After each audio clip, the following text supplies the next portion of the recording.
time for Cam Sneed. Every time I see him, I'm like, is that what my son is gonna look like? I hope he does, just taller. What? No knocking on tall guys, y'all got it made. Everybody, all tall dudes want to be short. I would love to be able to take a bath and put all my kneecaps in there, so stop hating. Okay, you guys ready for your next performer? All right, our next performer has written a book called An Unusual Legacy. He's written a couple of books. I heard one of them was like over 300 pages and was just blank. Top 10 things Joe Biden has done. It's very interesting. You gotta read it. You gotta read it. He is 84 years young. House of Comedy, welcome to the stage, Howard Peretz.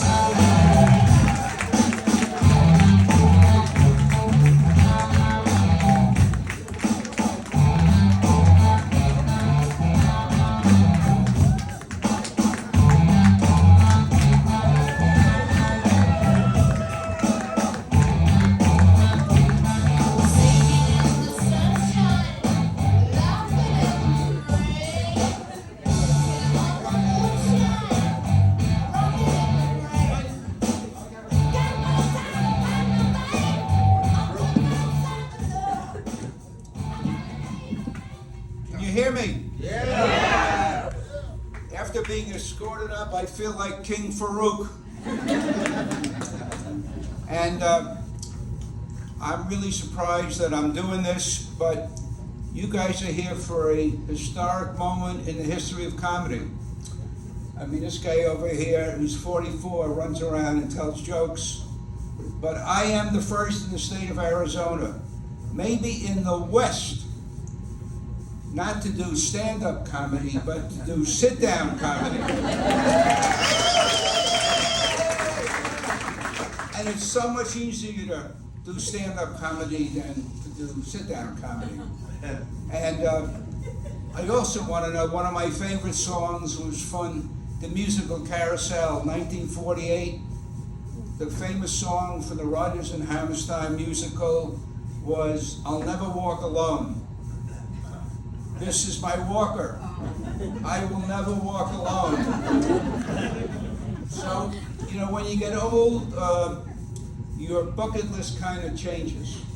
And I always say the simple way to explain aging is when you're young, you want a BMW. When you're old, you want a BM. And it's really truthful.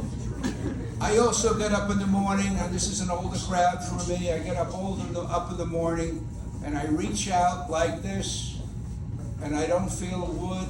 It's a good day. And I hope people understand that joke. Because now there are all different kinds of ways to die, but I know we can't talk about that stuff. This is a happy event. I'd like to talk to you about an experience I had early on. And the problem is that the light is going to start blinking and I'm going to be leaving sooner than planned. And I think that they're taking advantage of me because I'm handicapped. And I called my lawyer when I found out that I only had 5 minutes. I thought I had 7. And my lawyer told me I have a strong case and I will be seeing him immediately after the venue.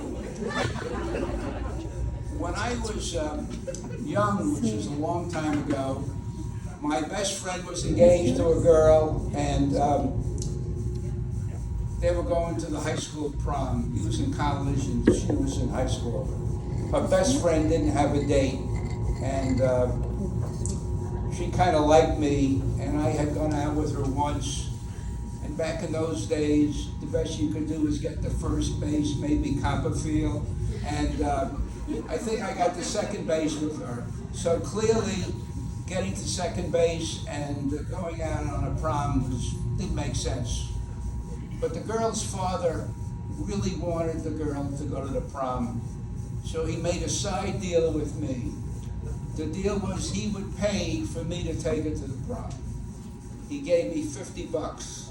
I needed that for the corsage and the tuxedo and to go to the Latin Quarter, blah, blah, blah, blah, blah. And he said, there's one catch.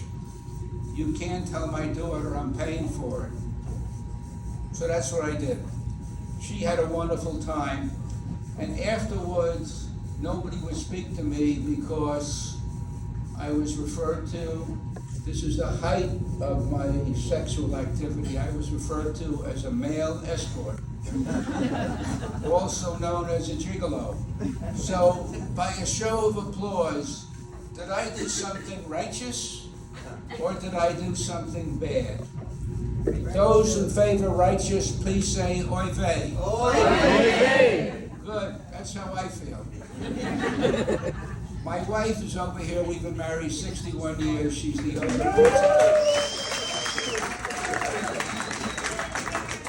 That's Jerry, and the good thing about Jerry is she passes for my second wife. The bad thing, it makes me look like shit. So that's also an oy vey. I'd like to tell you how this cute little thing trapped me. She was the token white dancer with Alvin Alley Dance Company. She danced with dirty, smelly, cold feet, and I began dating her, and I said, how would you like to go out dancing? She said, no. I said, my God, the woman's a dancer, she doesn't want to dance with me. I'm not going anywhere. So I said, this is like middle of the week. I said, how about Saturday night? For anybody old enough, that was the night you went out. You didn't go out every night. You went out Saturday night. So I said to her, how about going out Saturday night, Jerry? And you know what this little shit said to me? She said, you gotta work your way up the list. Gotta work my way up the list to get to Saturday night. And you know what happened? I got to Saturday night. You know what happened the next day? I was married. I never realized that I got trapped that way, but I've been happily trapped all these years. People ask me what the secret of a great marriage is, and the answer is it's a secret. Nobody knows. I had no idea at all, but I do know when my wife, my second wife, who's my first wife, who looked very young, was lying so much about her age that at one point she was older than our daughter. That's not possible, and eventually caught up with her. Now, I have a book that I've written that has all my oy vey moments in my life. And when I found out from the very nice MC up here that I was going to be on for a little less time than I thought, I was going to become a political junkie and filibuster and come up and read my book. And I decided that's probably not a good idea because the book is 53,000 words, 384 pages, but it really is very, very good. And I want to finish with a story that is probably not a story you want to finish with, but it has a very good ending, I promise you. The story takes a minute, and I think I'm right on time, whether the lights blink red or blue or green or white. When they come for me, I'm finishing the story. So, I had cancer. I'm cancer-free, the best two words in the English language. And so, I was doing the normal thing, getting chemotherapy.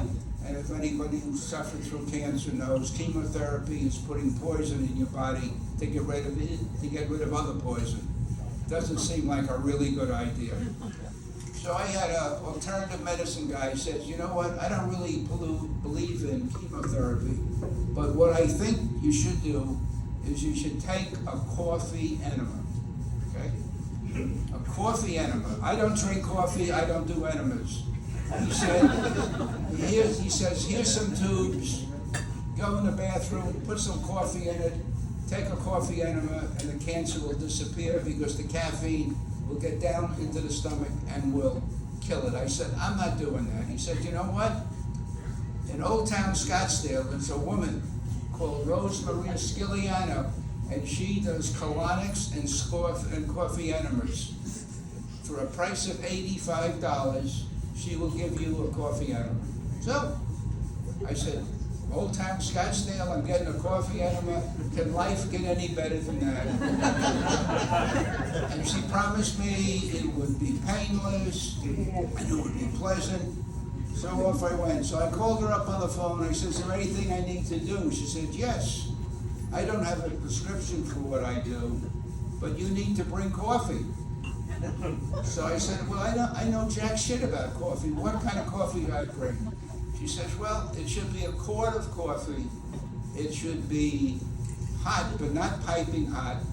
And it should be organic coffee. Because when it goes up your rectum, you want it to be organic, isn't that right? So I go to the Starbucks on Main Street, and the barista is so excited. Nobody ever asked for organic coffee. No one asked for it. He said, you know what? I'm going to make the best cup of organic coffee you've ever had in your life. He was so excited. And so he made the organic coffee. He puts it out on the counter and he says to me, taste it, tell me how good it is. And I looked at this guy and I really didn't want to break his heart. He was a young guy. But I had to tell him the truth, right? You want to tell the truth, right? You tell the truth except when you're talking to your wife. So I wanted to tell the truth. I wanted to tell the truth. I said, listen, I don't know how to tell this to you, but the coffee is going up my rectum. You can't imagine the look on this poor bastard. He didn't know what to do.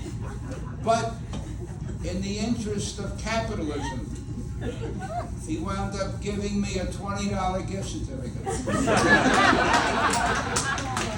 So the end of the story is, if you want a coffee enema, make sure you get $20 at the back end. I had to pay $85 for the coffee enema, but it really helped me.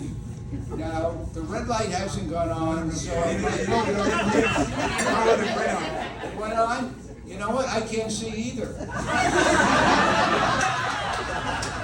the hell is going to take me off the stage? Here's my sister.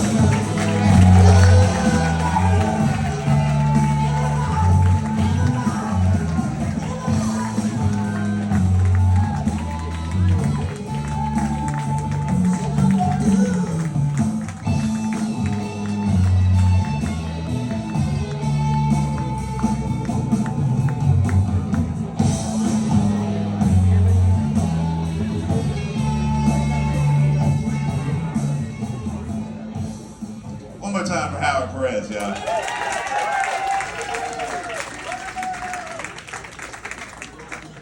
Now, in my defense, because I know he said, I was told 7 minutes. In my defense, I gave him 5 because I didn't think he'd be alive for the 7th minute.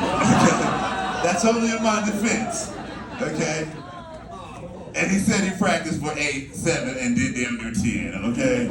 So in my defense, I did not think he was, give it up for him. He was telling the story about prom and everything. I was waiting for him to mention the stagecoach he took her in. I didn't know. I'm like, where is the stagecoach in this story? Give it up for him. He came up and did comedy for the first time, This man watched cars and airplanes be invented, and now he's doing comedy. No, you don't get no more time. Okay?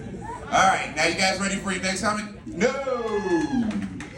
All right, you guys ready for your next comment? Say yeah. All right, how's the comedy? Welcome to the stage, Zach Allen.